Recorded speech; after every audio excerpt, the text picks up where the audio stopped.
Good morning, good afternoon, and good evening, everybody. I'm Rustin Edwards, based in Geneva, with my illustrious co-host, Mr. Matt Stanley in Dubai. And welcome to another edition of the Smoking Barrel. There you are. There we are. How is everyone? Hey, it's first off, happy Diwali to all of our listeners in the Indian continent. Yes. Enjoy the celebrations today, and happy Halloween to all of those getting ready to go out and do some trick-or-treating tonight. Yeah, which I of course I have to because my children love Halloween. I'm not a Halloween person. Um, it's an odd thing, but not to not be a fan, but I don't know. Anyway, happy Halloween, happy Diwali. Singapore holiday today, so markets are quieter, a lot quieter than usual. But yeah, look, 1st of November tomorrow, 33 degrees here in Dubai. Can't complain. Yeah, it's a blustery, going to be 14 here in Geneva. So happy days. See, we're in the winter fleecy to keep warm. Right. Yeah. Yeah. I can. Yeah. Yeah. No. No. I don't like it. Don't like the cold. But you know But yeah. what? No. Been away. I was away last week with the family on a little holiday, so it was. It's nice to be back. So we're coming into the close of the year now, Edwards. It's mad, isn't it? Oh yeah, the you know one third of Q4 is out of the way, going into the last 60 days of the year. 55 shopping days till Christmas if you're looking at that. Um, Well, Amazon is your friend. just to scare you Yeah. on this Exactly. Halloween. But look, yeah, look, 2 months left of the year, and blimey, OPEC are hoping that China have got to buy a lot more oil. If those demand forecasts keep on being maintained. Yeah, yeah, they're hoping that China comes out with some Christmas buying on a big shopping list to burn some dollars and fill up their tanks. Don't know if I see that happening because of the recent news from PetroChina about what they're doing with some of their refinery operations up in Dalian and other news in the refining sector. But hey, we can start off with a real scary story in the honor of Halloween here today, and we can start off talking about the U.S. elections. Boo. Oh, is there a US election going on? I haven't heard too much about that recently. Yeah, I hear it's like something like with the mayoral or governorial whatever, but the presidential election, Donald Trump, Camilla Harris, That's it. something That's along the those fella. lines. That's the fellow. I hadn't heard much from him recently, Donald Trump. Anyway, no, look, I mean, it's it's going to be a big talking point. There's what 5th of November the US go to the polls, and like we were saying before we came on air this morning, um, would we know the result this time next week? Is that possible? And you kind of think because it's that tight, there may be some sort of recounting being done. Oh, I think it's definitely going to happen. I think you have so many of the swing states that are basically they're neck and neck. Some of the Yeah. polls have Trump leading, some of the polls have Harris leading. So I think at the end of the day, if the counts are close going into the close of election period and on the 5th, we're going to see recounts and a stretch out. I mean, if you remember the Biden Trump election, I think it was Georgia wasn't called until a week later Okay. um, because of the amount of recounts that were going on, and some of the other states were delayed 48 hours, 72 hours before they actually certified their results. So yeah, I think with the animosity and the issues that you see developing already, that we're going to see a long protracted count here on this one. Some states will be done rather quickly because they're either fully leaning Republican or fully leaning Democrat. Yeah. But it's those swing states, the ones that are going to decide the election, are going to be tight and they're going to be micro analyzed throughout the entire election period. Micro analyze. There you go. Let me just share my screen. You can see this here. Can you see that US election update? Yeah. Mm-hmm.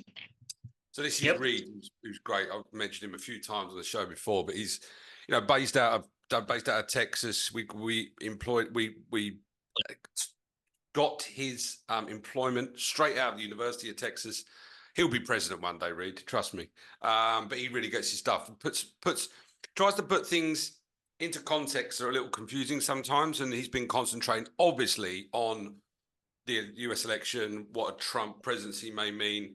And it's interesting seeing it because as an ignorant American, Jesus, I'm really sorry, Dad. I said that. You don't want to claim that mantle. You do not want to As claim that. really sorry, as an ignorant British bloke, looking at American politics beguiles me, right? The House and the Senate and the House of Reps and I don't know, Nancy Pelosi. It's fascinating, but it's a little complex. It seems to me. So Reed kind of puts all this into more digestible format, standard to understand, kind of speak, and you can just see here what is happening now. You know, he's on a bit of an upward trajectory, isn't he, old Trumpy? I think that around here, I know that there was that boost for Harris because obviously she won the nomination. She was endorsed by everyone from Beyonce to Taylor Swift, and of course, if Taylor Swift said something, then of course you have to do it because it's the Swift effect. But it's interesting to see how he's never quiet, is he, Trump? But he's quietly kind of, where does this go? Where does, if you extrapolate this line here and this one here, you would say around about mid-November, I know the election's next week, that converges, doesn't it? That does cross. And it is a coin toss. I don't have an opinion really, but I have one when it comes to what it may mean for, say, markets, energy markets. People think that Trump is a lot more initially inflationary. That might mean a pause on interest rate decreases from the Fed. Harris might be the other way. Is he bearish for oil? Is he bullish for oil? We go on and on to sort of see where the land lies there and when we read in that room. But yeah, look, I know you don't want to talk about US politics too much, Edwards, but I'm sorry, mate. You're Californian. You live in Geneva and you're on a Smoking Barrel podcast. So have a bloody opinion, okay? Well, on my opinion here, I think when you put it all down, if Harris wins the election, I think she's actually more bullish for oil prices than bearish, because I think she will probably continue on with some of the green agenda that the Biden administration has already started with. There'll be a limiting on the amount of federal lands being drilled for oil. The amount of auctions that will be put out for offshore drilling will probably be reduced as well to prevent the increase of carbon emissions and greenhouse gases from the extraction of petroleum. So I think just in that policy side alone, the Harris administration is probably far more bullish for the price of oil than a Trump administration would be, because the Trump administration has always been around. Hang on. So what we're saying here is that you see it bullish for oil, not in terms of really good for oil, but bullish in terms of prices, because you think that energy policy in the States with the Harris administration will be essentially choked off from a fossil fuels point of view. I think so. You'll see a lack of investment in production, a lack of investment in downstream as well, because the risk would be too high that regulation would come in to kill you. So I think that will be it's far more bullish from supply standpoint, and which would have a positive impact on prices. Whereas a Trump administration has always been drill, baby, drill, energy independence, deregulate. And so I think from a Trump standpoint, you'll see an increase in tariff pressure and a bit more isolationism around the United States versus the globalization that we've had before, which in turn will mean that there will be more investment in oil infrastructure, more investment in oil drilling, and a loosening of the federal lands. Now, the only thing I would say would be bullish on the Trump side for oil prices would be I think Trump will have a big incentive as prices come off on crude to continue filling up the SPR. Yeah, I saw that they're looking for 3 million barrels by Sunday or something, right? Yeah. I mean, the 3 million barrels a day, every month has kind of been the Biden plan. They've been gradually increasing the SPR. I think they're up to 42 million barrels, which has been bought this year. But forgive my math if I'm off on that. But I think you would see Trump actually go in and try to refill as much as possible from what was released during the advent of the Ukraine-Russian war, as well as when the U.S. deposited about 180 million barrels onto the market. Yeah, I mean, look, I think, and this is a sort of a dive deeper look into what a Trump, if he manages to win a second, is it a second term or a first term? Is it first term twice? his second Close. term. I thought, okay, but I'm not going to. I don't want to get into the minefield of US politics. Don't allow me to. Well, I But mean, under it's the U.S. Constitution, any one person can have 2 terms as president. Now, the one thing that would be challenging is it 2 consecutive terms or 2 terms, period. That's something that would have to be judged out in the courts. So, could you see a Trump third term? Maybe. Be you scary can if that happened. you can bet But your bottom nevertheless, dollar. I think it's in the wording of the constitutional amendment. The case in point, though, is that Trump coming into his second term as president will be, I think, a bit more hardline on a lot of different issues. Israeli support will go up, and Ukraine. I think that's a crapshoot. Yeah, look, I don't want to dwell on this too much, but it is important. It dominated headlines. We said we'd speak about it nearer the time, and we are. But I think that the crucial policy is for either Harris or Trump is this: it's foreign policy, right? And if this was written by the guys by Reed and Flo on the 29th of July, so was that nearly 3 months ago? This is where it changes, though, right? If we want to let's boil it back down and put it into the optics of where we are right now when it comes to Trump's policy on Iran, with what's happening right now between Israel and Iran. And obviously we hope everyone's safe. It's tragic what's going on. It just seems to get more and more tragic every day with the amount of people who are losing their lives. But there was a headline out last night, which was the response of the Islamic Republic of Iran to the aggression of the Zionist regime will be definitive and painful. The narrative is still very aggressive, even though at the weekend we saw retaliatory strikes from Israel on targeted military sites in Iran.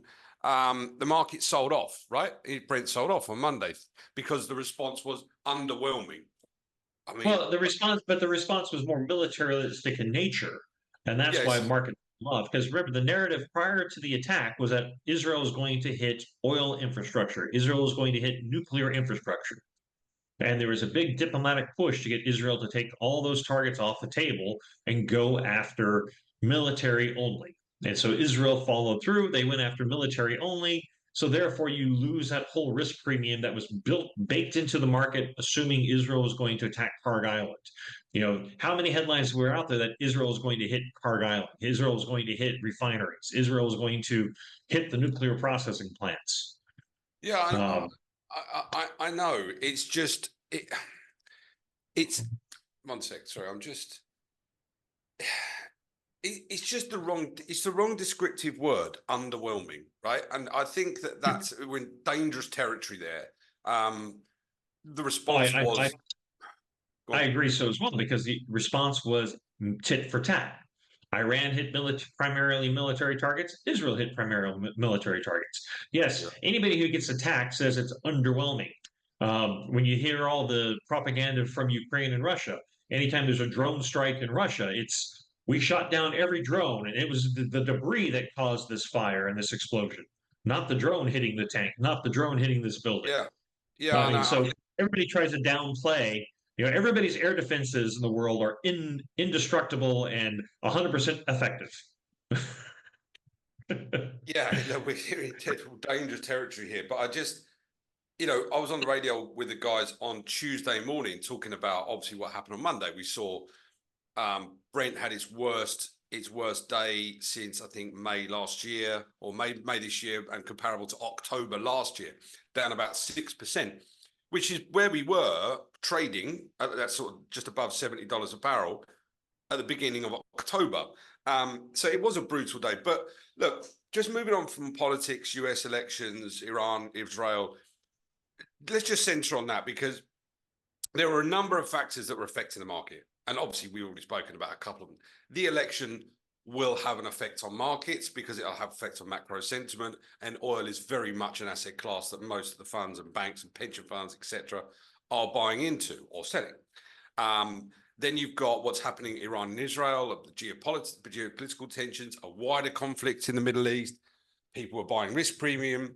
And you had all of this. And then you had things like the unfortunate realities of the market, which is demand.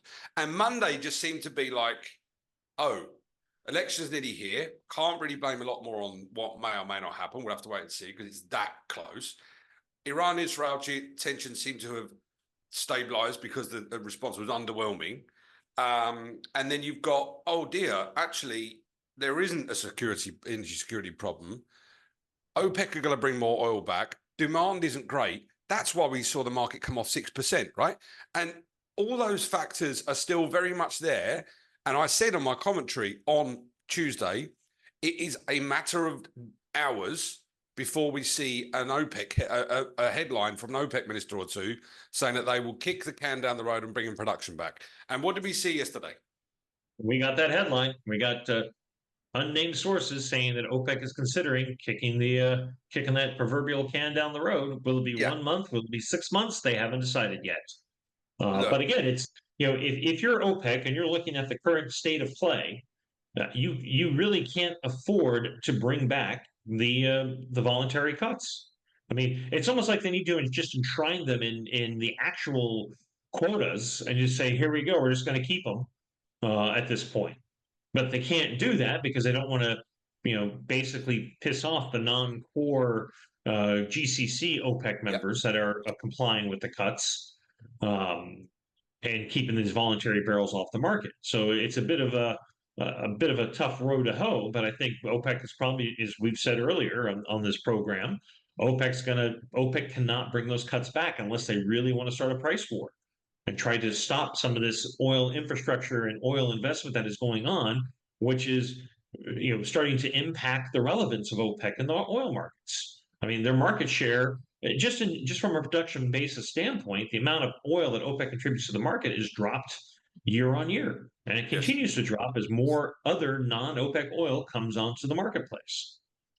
Yeah, absolutely. And this is. I mean, look, it's going to be interesting. I'm in Saudi in a couple of weeks, speaking at a conference they've got there, and I will be interested to sort of read the room and see. I mean, look, they don't give much away. It's not going to be like suddenly there's going to be this breaking headline coming out of Saudi. No, not at all. But it's easier to read the mood in a room in Saudi because of how much oil income contributes to the fiscal balances in Saudi Arabia. So, look, Total announced their results this morning, right? Q3, and they were poor. BP announced theirs last week. They were poor. It has been a brutal is too strong a word. It has been a pretty poor year. It's been okay, but it's been largely a disappointing year for people in the oil markets. And I think OPEC can't escape that. Well, I mean, when you have a sideways trading market, number one, you've got refining margins that have been getting squeezed as the year has been coming into the end. And I think I often wonder if there's a bit of this talk from the oil majors that things are looking bad now because last year this time we were making a ton of money with these refining margins, $25 gasoline cracks. Who couldn't make money if you had a refinery? Yeah, And now that you're into the market where the gasoline cracks are narrow, they don't make as much money as they had before. The green programs a lot of the majors have been investing in have turned up snake eyes, and so they're now looking to distance themselves or divest out of some of the green agenda investments that they were working on and focus back on the petroleum side. yeah. I mean, so there's a lot of things that have happened over the last year which have put negative drag on earnings for the refining companies, but net, they're still not doing bad. I mean, you haven't seen like Exxon shares drop 15% based on their current quarterly earnings. No, quite. It's it's all got to be put into some context. I agree, but just not as good as many hoped. And I think we should next week. We saw some pretty good numbers out of China come in. I mean, the market is still heavily reliant on China, and I think what we're really to close the sort of year out, when it comes to looking back at what Chinese oil demand looked like, is going to be what demand looked like for Golden Week, which is the National Day celebration they have at the start of October. We should see that sort of trickle in what those numbers look like next week. We should be able to see some of those, and I think the Well, I market's mean, going to heavily rely on it. Well, I think when you think of the PMI data that came out this morning from the NBS National Bureau of Statistics in China shows that manufacturing has finally gone back into a growth phase. 50.1 was the read. Right. So it's not massively growing, but at least it's now back into a positive growth mode, which going into the end of the year, that's what you expect to see happening because you do have the ramp up of production to meet the Christmas demand in the United States. I mean, the United States, they love their GI Joes and their Barbies, and so China's the big manufacturing hub. So you got to pump those toys out to make sure the kids have their stockings stuffed I on the think um, I, 25th of December. I think the children of the world have moved on from getting a GI Joe and a Barbie at Christmas, Russ. I'm just saying, maybe it's something a bit more. Maybe anyway. What else do you need? No, exactly, exactly. The good old days. A bit of Subbuteo never went amiss. Um, right, what else you got going on? I mean, price is 72.52 for Brent. We just sort of covered that, but the big one last week that wasn't really covered. Was what the bloody hell happened to natural gas prices last Friday? Did you see that? What the Well, the Arctic 2, um, well, uh, Novatech back on their investment on the Arctic 2 LNG gasification plant? yeah, and prices shot up on Friday. Absolutely roofa. It was, Well, it's a combination of without that extra capacity to gasify up LNG and ship natural gas, it makes a quote unquote potential tightness in the whole LNG space. And I've also think you've seen some negative impact on some of the U.S. projects that are going on to export nat gas. yeah, I agree. I mean, look, this is where it was trading last week. So this was what, 26. So this was, and you can see it just went whoosh up here, like up 20%. It was mad. And it's like, okay, it's largely steady now, come up a little bit. But from where it was, and if we go About sort of on 30 cents a BTU. sorry, It's still up about 30 cents a BTU from where it was. yeah, it's a huge, it's a huge spike. And I don't know. I mean, it wasn't very well covered, and obviously, I'm hesitating here because I'll be honest, gas is not something I watch all the time. But I just sort of saw that, and it wasn't a lot of press time on it. I just wonder, where we were a couple of years ago, the cost of living crisis, Russia, obviously, Russian gas in Europe was banned.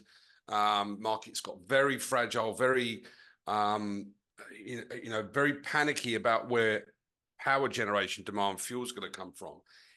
Judging by what happened only last Friday, it still seems extremely fragile to me. Is that Um, I would disagree with that. I think what has happened is that okay, we're 2 years into the Russian war, going into year three, believe it or not, and the world's flows have all changed, and so Europe is going into this winter again with record high stocks.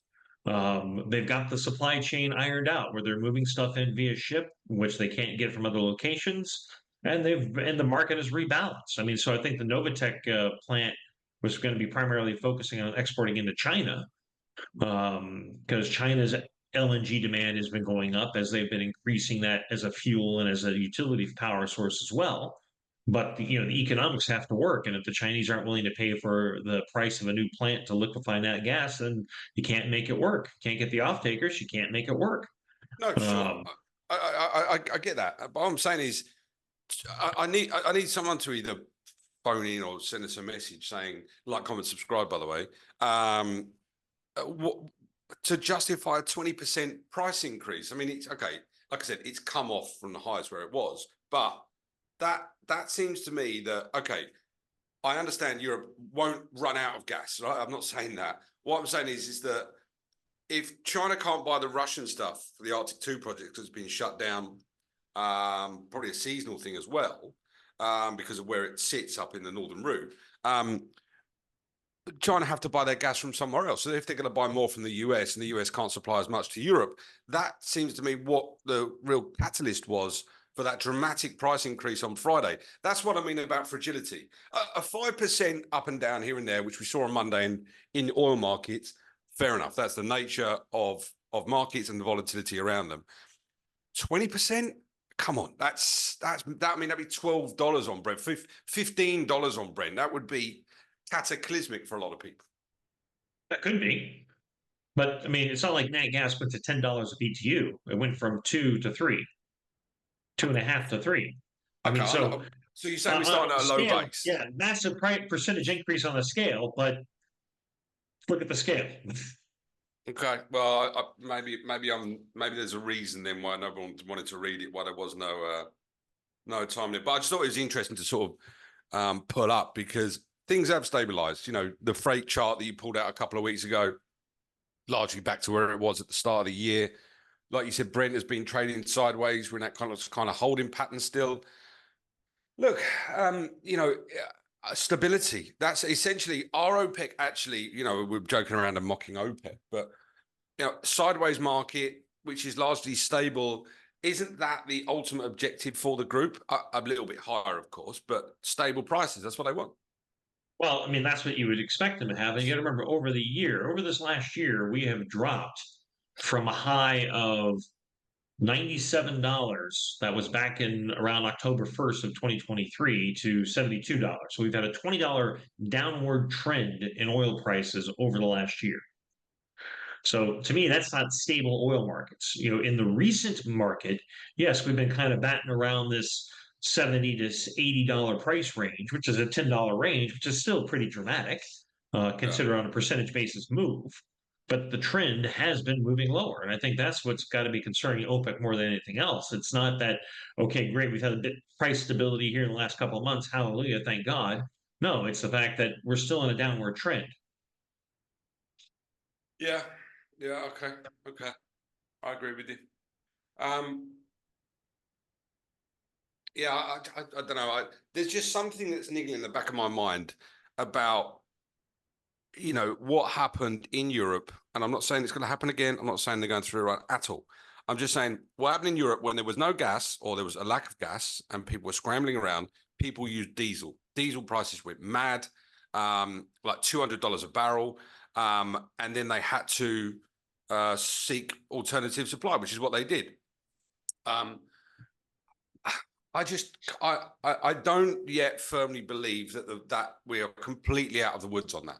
I still think if there is a disruption to supply, you're going to actually get that will quickly come back. And I was fearful of that on Friday. Was that the market kind of going, yeah, actually, I know we've got some now, but we're a bit worried about security of supply. I don't know. Discuss. Let me know what you think.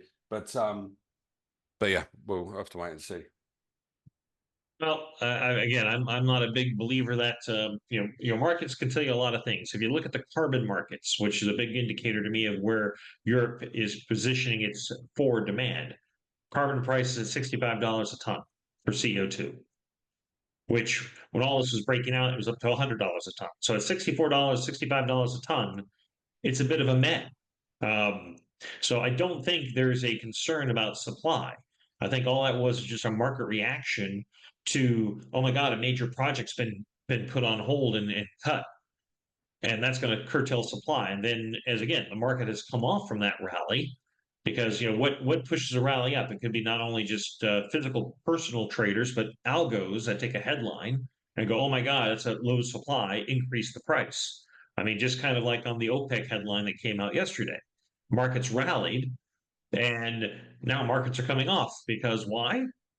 Rational traders come in and say, okay, algo, great move up. However, reality is we're still long a bunch of crude oil. China's demand is not there. Yeah, OPEC needs to pull back or hold off on the voluntary cuts. However, we're still oversupplied. Yeah.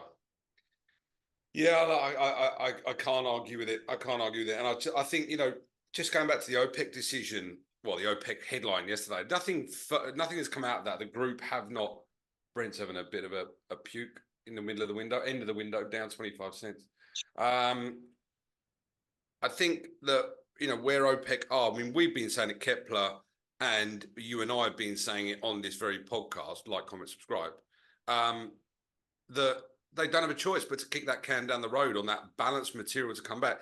I think that you made a good point earlier, and I think this is what the market will have to weigh up, is, producing countries in the GCC core, especially like the UAE here, they want to bring oil back. They will pump more. They will export more. And that is something that they've been promised. Of all the OPEC producing countries, the UAE are the ones who are going to bring back more oil than any other member. So I think that that's a difficult decision. If you say to, OPEC Plus, say to UAE, can you please defer that plan of yours until, say, June, July next year? I think that will be a hard no. I think they will say, no, we've got plans, we've budgeted, et cetera, for that additional income. We're going to bring back oil. So I think what the next thing will be, I think you'll see a deference, the December production cuts that were going to come back December won't happen. I don't think I will see that until the beginning of Q2.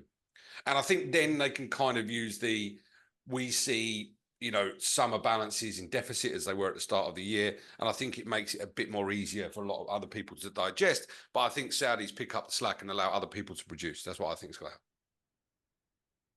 I don't know. I think we might see a very interesting OPEC meeting here in December. Do you? Be a lot of competing factors going into that meeting. I mean, they're trying to, I think, keep the wagons corralled as best they can. But again, I think they're fighting a war on two fronts. They've got the front of increasing supply from other markets, which is cutting their market share, and the fact that they all need more money.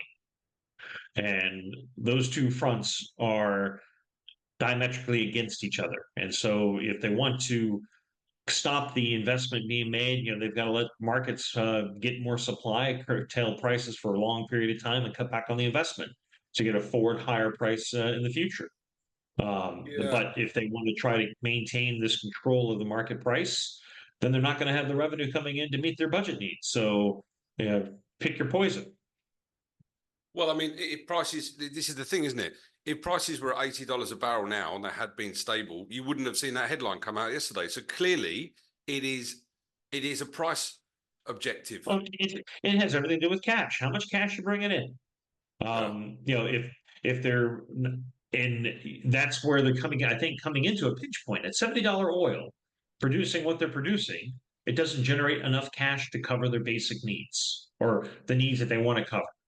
And so either A, they have to get prices to go up. Well, how do you get prices to go up? You keep supply off the market. Hopefully prices go up, and then you can bring stuff back and refill your coffers. If they don't bring the oil back and the prices don't go up, then they've really got a hard pickle. Chinese demand has to come back, but the news from China doesn't look like it's coming back. I mean, if anything, it's pointing to even less crude supply needed. When you've got refinery companies talking about shutting down more refining capacity inside the country that's supposed to be the growth engine for energy demand, it makes it where it's a very hard thing for OPEC to make a real conscious decision on. So they're going to be fighting this fight every month. They have a meeting. Every time they have a meeting, it's going to be something that we look at. Yeah, you're right. All right, look. Before we wrap up, another week, not on next week, 12th of November. Well, week beginning the 11th of November. Bari week in Dubai, which is a week where the shipping community gets together and drinks rosé. Other drinks are available. But look, the big one, election time. Russ and I will be around town, by the way. We're going to be on the radio together. We're going to be on the radio in Dubai. Yes, exactly. We will be together. So coming at you to a friendly neighborhood bar, probably on Minas Gerais somewhere. Maybe. But look, the big one, who wins next week? Oh, that's a point toss. I mean, who wins next week? You got to choose one. I will not throw my hat to that ring. I mean, that's a toxic product to go into because I don't want to offend anybody. But when you look at the trend on the polls, it's pointing to a Trump victory, which I know a lot of people don't want to hear. There's 53 million votes have already been cast in the election, which I think is a large amount. They start this pre-voting thing since COVID. They started out a month before the actual election. And so people can go and vote early, and people have voted early, and there's 53 million votes. And now the breakdown of where those votes are in the United States kind of gives you an idea of where they're at. And unfortunately, most of those votes are in Democratic strongholds. So and the way that the electoral college system is set up in the United States, it gives basically those states we're already going to go to Camilla. And so they're probably going to stay in the Harris column without much influence from the Trump organization, in my opinion. So Trump, But it's going to be, and I don't think there'll be a winner. I don't think they'll be able to declare a winner on the 5th. I agree with you. I think it goes to Trump, whether people want to hear that or not. But either way, I think that there may be, it will be an interesting time in the States. I think vote safely, put it that way. Yes. Well, again, coming to an end of another Smoking Barrel. This is our 20th episode for the year 2024. Looking Wow. forward to seeing you all of our listeners in Dubai, and catch us on the Dubai Eye on the 12th. Yes, yes, exactly. Ciao.